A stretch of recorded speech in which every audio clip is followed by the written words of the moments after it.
Всем привет, мои дорогие подписчики! Вы на канале Дубль 2. Я Галина. После предыдущих моих двух видео о том, как мы обратились к адвокату по вопросу легализации недвижимости, мне написали очень-очень много комментариев, вопросов. И я так поняла, что, наверное, я немножко неправильно объяснила все. Вернее, я это объяснила со своей точки зрения правильно, но меня неправильно поняли по той простой причине, что ам, люди, живущие в России, совсем по-другому смотрят на Сербию. Когда ты живешь в Сербии, ты знаешь уже какие-то законы Сербии, ты уже сталкивался там с разными моментами, то ты воспринимаешь это совсем по-другому. Значит, существует очень-очень большая разница между законами о недвижимости в России и законами о недвижимости в Сербии. То есть это нужно понимать. Я вот подумала, если бы я находилась, наверное, сейчас в России, была знакома только с законом России, то, наверное, я бы тоже это восприняла как бы, ну, как какую-то катастрофу, что что-то там человек неправильно купил квартиру, попал в какой-то, его подставили, там, я не знаю, там, что мне только не писали, что застройщик нас кинул, что мы живем теперь с отключенными коммуникациями. Я вообще не понимаю, откуда человек это взял, что у нас поэтому в квартире холодно, потому что у нас не подведены коммуникации. В общем, масса каких-то моментов, о которых я, во-первых, вообще не говорила, во-вторых, нужно понимать четко разницу, что существует огромная разница между законом о недвижимости в России и в Сербии. Значит, то, что не представляется возможным и воспринимается как нарушение и нелегальное жилье в России, в Сербии это не так. Это легальное жилье. Возможно, я просто назвала ролик, что ли, немножко некорректно, хотя это так, это нелегальное жилье, но это не нарушение никакое. То есть, что имеется в виду легализация жилья? То есть только внесение данных о жилье в кадастр. Только это. Во всем остальном наше жилье ничем не отличается от любого другого жилья, которое внесено в кадастр. И такого жилья, которое не внесено в кадастр, в Сербии практически половина. Люди в нем живут. Люди, к нему подведены все коммуникации, все, что необходимо. Не как мне написали, что мы там мерзнем, потому что у нас не подведено центральное отопление. Ну, это вообще, я не знаю, человек, видимо, просто не слышал, что я говорила. Вот, то есть, это жилье не отличается абсолютно ничем, кроме того, что оно не зарегистрировано еще в кадастре. Еще в кадастре не зарегистрировано. Я уже объяснила, что все новостройки, которые строятся в Сербии, сдаются в неукниженном виде. То есть, почему так происходит? Потому что это занимает достаточно большое время. В лучшем случае это может случиться через 1,5–2 года после того, как дом будет сдан и заселен. В худшем случае это может случиться никогда. Такие случаи тоже бывают. Это бывает с теми квартирами, с тем жильем, которые имели серьезные нарушения. То есть, например, не было получено вообще разрешение на застройку. Такое тоже в Сербии бывает. Тогда, скорее всего, купленные квартиры, не знаю, скорее всего, они не будут укнижены никогда. Ну, если только сербское правительство не издаст какой-либо закон о том, что легализовать, вот как сейчас упрощение легализации закон вышел, если вдруг правительство Сербии издаст новый закон о том, чтобы легализовать и такие квартиры, которые были введены в эксплуатацию с какими-то нарушениями, с какими-то там недочетами, либо не получили вообще разрешение на застройку, тогда это жилье тоже легализуют. То есть, опять же, напоминаю, что такое легализация. Это жилье практически ничем не отличается, только тем, что его не занесли в кадастр. Вот и все. Оно также, в нем живут люди. Также его можно продать, также к нему все подведено, также человек пользуется всем, светом, электричеством и так далее, он все это оплачивает, то есть ничем больше не отличается. Более того, этот вопрос интересует больше всего только нас, иностранцев. Сербы к этому относятся абсолютно спокойно. Они живут годами и не укниживают свое жилье, им это ни к чему. Значит, опять же, в этом есть даже какой-то плюс. Плюс какой?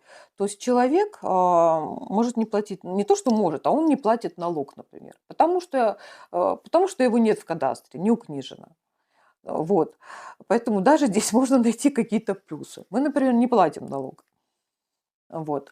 Значит, по поводу нашего застройщика. Наш застройщик абсолютно нормальный, честный застройщик, который имеет жилье также в нашем доме. Вот.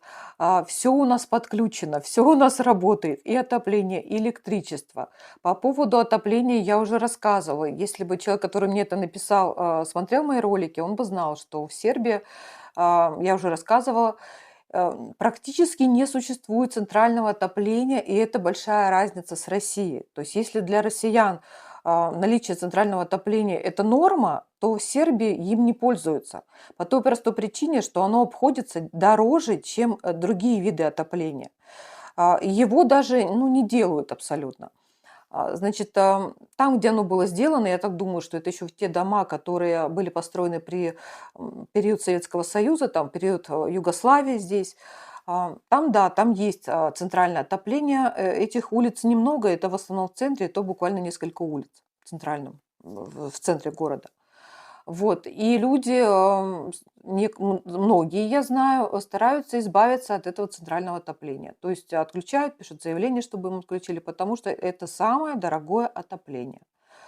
Переходят на другие альтернативные виды, которые существуют также. То есть, что остается? Это электричество. Если это квартира, а не дом, то это электричество, конечно же. Вот так, как и у нас, это электрический котел, который отапливает всю квартиру. Кто-то пользуется кондиционерами инверторными, то есть их это тоже устраивает. ТА-печи, я про это тоже рассказывала. То есть люди как могут, так и отапливаются. Но в основном это электричество. Центрального отопления здесь практически нет. Большая часть его, конечно, в Белграде. Опять же, это центр города, и в Белграде, да, еще как-то есть. Все остальное, все города, это минимум центрального отопления. И оно ни к чему, потому что оно самое дорогое. С документами у нашего дома тоже полный порядок. У нас получено и разрешение на строительство, у нас официально подведены все коммуникации. У нас нет проблем документальных никаких, поэтому укниживание нашего дома – это только дело времени. Мы хотели его ускорить. Почему мы пошли к адвокату, вернее, сначала в кадастр, а потом к адвокату, потому что мы его хотели ускорить. Нам не хочется ждать 31 года, как нашему застройщику отвели по закону, то есть он сейчас и не должен, по идее, укниживать. То есть для него это нормально. Зачем делать через год, через два, через три? У него время аж до 31 года. То есть это нормальная практика в Сербии для новостроек. Кстати, вот я говорю для новостроек, также можно приобрести квартиру как вторичку, но точно так же она может быть не укнижена. Во-первых, потому что люди, которые продают эту квартиру, местные сербы, которые не считали нужным это делать, они ее просто не укниживали. Это можно укниживать, можно не укниживать, понимаете? То есть это не считается нелегальным жильем. Нет. То есть в этом нет ничего противозаконного. Может быть, для россиян, видимо, эта фраза нелегальная, вот как я назвала свой предыдущий ролик, видимо, звучит именно так. То есть с нарушением закона, нелегальное. В Сербии это не так. Это жилье просто, которое не занесено в кадастр. И такого жилья половина. В предыдущих роликах я также объясняла, что у нас застройщик мог бы все это раньше сделать, но дорогу, которую ему дали заасфальтировать, она является собственностью какого-то человека. И как я уже тоже там в некоторых комментариях я отвечала, что застройщик по этому поводу встречался с мэром города, и они эту тему обсуждали. Я не имею права прям лезть так вот, чтобы мне рассказали, о чем разговаривал наш застройщик с мэром города. Вот. Но знаю, есть такая информация, что они обговаривали именно этот вопрос для того, чтобы не убрать это обязательство, которое невозможно выполнить, заасфальтировать дорогу, которая принадлежит м, человек, там, кому-то, какому-то физическому лицу, у которого нет возможности почему-то выкупить. Вот, поэтому вполне возможно, что наше укниживание дома произойдет даже раньше, чем 31 год. Мы на это рассчитываем. Но да, в Сербии очень много всяких моментов, ам, которых можно думать, что это так, но окажется по-другому немножко. Поэтому я не могу прям вот утверждать, но вот я вам рассказываю, как я знаю. То есть те фантазии, которые стали писать мне в комментариях о том, что вас там застройщик кинул, что вам не подведены коммуникации, поэтому какие коммуникации не подведены. Ну, то есть, ну, иногда так фантазируют, что я даже не знаю, что ответить, ну, честно. Вот, то есть еще раз хочу сказать, что страшное слово «нелегализовано» в Сербии звучит абсолютно нормально. Абсолютно нормально. Только для россиян это слово звучит ужасно. Я понимаю, почему. Потому что я сама из России, и я понимаю, почему. То жилье, которое в России не представляется возможным вообще, в принципе, его существование, то есть чтобы его не было, оно не было занесено в ЕГРН, его нельзя продавать, да оно вообще, в принципе, не может, наверное, быть, я так понимаю. То есть оно все должно быть занесено в ЕГРН и так далее. Все должно быть официально. Здесь это не так, как говорит один мой знакомый, он говорит: "Welcome to Serbia". То есть, ну, добро пожаловать в Сербию. Здесь по-другому все. И такое жилье здесь считается нормальным. В нем сербы живут годами, и ничем оно не отличается абсолютно. Оно обладает полностью теми же всеми правами, которые и легализованное жилье, его также можно продать, за исключением, я говорю, что на него не дадут ипотеку. Ам, Хотя вот опять же, я говорю о том, что на него не дадут ипотеку, но я не уверена, потому что, например, в нашем доме, которое, вот как я уже рассказала, оно сдавалось, не было укнижено.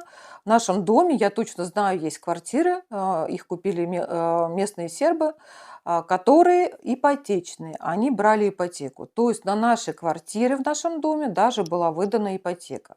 Это, в первую очередь, подтверждение того, что с нашими документами все в порядке. В первую очередь, потому что банки выдали ипотеку на квартиры, которые находятся в нашем доме. Вот. Но помимо того, мы эти документы все видели, застройщик от нас их не прятал, мы видели и разрешение на строительство, мы видели и о том, что земля принадлежит застройщику. В общем, все эти моменты мы видели, он не прятал от нас их. Вот, поэтому страшное слово легализация только звучит, когда в ушах русскоговорящих людей. В Сербии это абсолютно нормальная ситуация. Со вторичкой я не могу вам ничего рассказать, потому что я с ней не сталкивалась. Я знаю, что если приобретать во вторичке квартиру, не в новостройке, то иностранцам не продадут квартиру, которая не легализована, не занесена в кадастр. Сербам продадут без проблем, иностранцам нет. Мы купили эту квартиру, несмотря на то, что она была не в кадастре, только потому, что это новостройка. Это возможно. То есть новостройка именно так и продается. Поэтому, когда мне там пишут какие-то комменты, что там что-то было до 2015 года, потом закон изменился. Ребят, вот все новостройки, которые сейчас строятся, продаются без укниживания. Вот у нас их в районе полно. А, Стоимость та же самая, что и во вторичке. А, На это вообще никто не обращает, из местных не обращает внимания, укнижено это жилье или нет. Это я вам могу сказать абсолютно точно. Вопрос укниживания интересует только иностранцев, в данном случае нас. Поэтому неудивительно, что из России люди не совсем понимают слово легализация, то есть это звучит для них страшно, что что-то незаконное и так далее. Вот в Сербии это вообще не так. То есть я объяснила, почему. Квартиру мы купили, там сделали ВНЖ, и не могли не сделать, потому что, уже объяснила, несмотря на то, что нет в кадастре, это новостройка. Всех новостроек нет в кадастре. Только потом их вносят, когда проходит несколько лет. Это не так быстро все. Мы перевели все счета, которые приходят от застройщика на свое имя. Вот, несмотря на то, что нашего дома нет в кадастре. То есть, ну, так работает система в Сербии. Это считается абсолютно нормальным, здесь нет никаких нарушений. И если рассматривать с точки зрения России, то, конечно, это странно. Вот. А в Сербии это так работает. То есть никого не смущает, что собственником земли является застройщик, дом построен, дома нет в кадастре, а есть только земля, которая принадлежит застройщику, а поквартирного разделения не существует, но счета присылают на мое имя, потому что я сходила, написала заявление в электродистрибуцию, чтобы мне присылали счет, потому что принесла свой договор купли-продажи, и для а, компании этого достаточно. То есть я приобрела, я собственник, но я уже объясняла, что практически, ну это может быть не совсем корректно сказать так, что два вида собственности, но есть собственность, которую ты приобретаешь по договору купли-продажи, и потом она дополняется записью в кадастр. То есть есть еще официальная собственность, которая будет уже в кадастре, и тогда ты будешь платить уже налог. Но того, что я приобрела это жилье по договору купли-продажи, достаточно для того, чтобы я им дальше распоряжалась как угодно. На меня перевели счета, я получила ВНЖ. Я нашим родственникам, которые приезжают в гости сюда, делаю белый картон сама, как собственник своей квартиры. В полиции я сама делаю своим родственникам, которые сюда приезжают, белый картон. Поэтому, ну, о чем вы говорите? То есть это нужно не понимать разницы между Россией и Сербией, и тогда только могут вот писать вот такие комментарии, что вас там застройщик кинул и так далее. Просто нужно понять, что система эта работает в Сербии совсем по-другому. Совсем по-другому. То есть то, что кажется в России чем-то ужасным, незаконным, это здесь не является так. Так что надеюсь, что мои разъяснения были полезны вам. Просто пишут практически одни и те же вопросы. Как бы, ну, я пыталась там всем ответить, но как бы нет смысла отвечать всем на одни и те же вопросы. Поэтому я записала вот сегодняшнее видео, что не все так страшно, у нас все хорошо, это все легально, никаких нарушений нет, дело просто времени, когда застройщик сам сможет довести до конца, его задерживать дорогой, я уже объясняла. Тем, кто хочет приобрести недвижимость в Сербии, вот по поводу новостроек я уже объяснила, какая ситуация, но новостройка новостройки рознь. Я не занимаюсь, опять же, повторяю, продажей недвижимости, я не занимаюсь подбором недвижимости, не раздаю советы там какие-то платные, бесплатные. Вот, я просто делюсь своим опытом, нашим переездом сюда.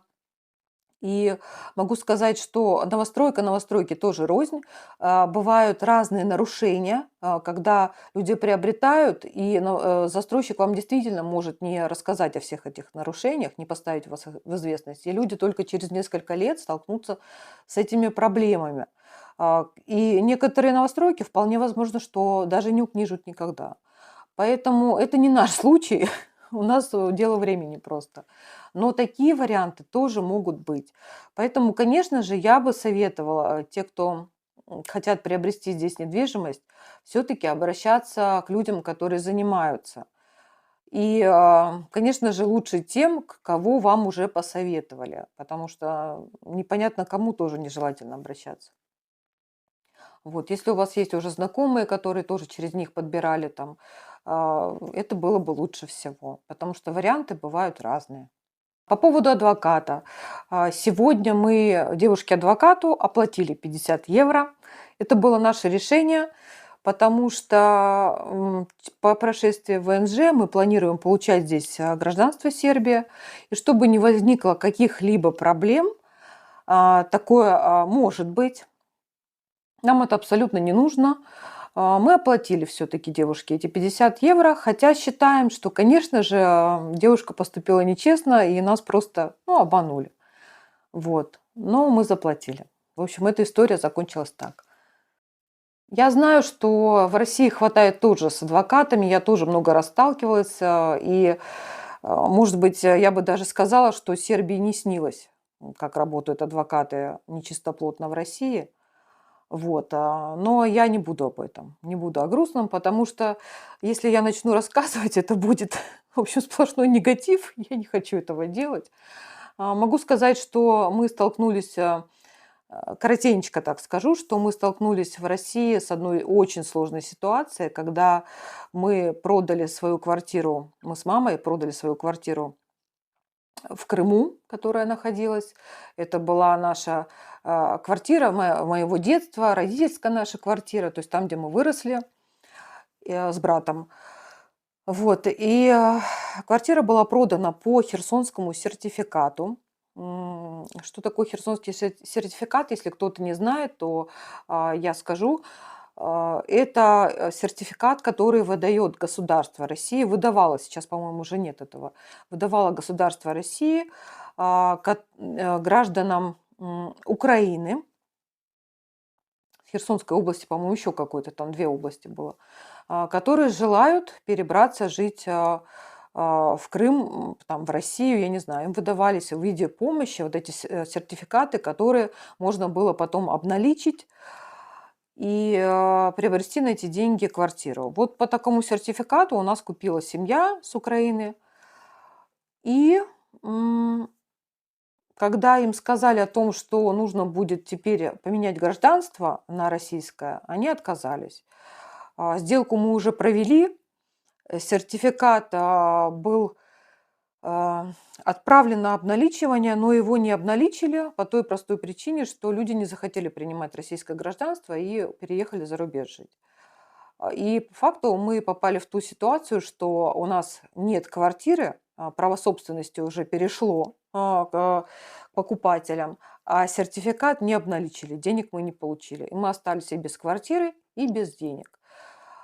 Ситуация была, ну, просто аховая, не сказать больше. Мы не знали, как с этим вообще, что делать. Это оказалось очень сложно, очень сложно. То есть, казалось бы, не получили деньги за квартиру, значит, сейчас же вам расторгнут договор, и вы получите квартиру обратно. Не тут-то было.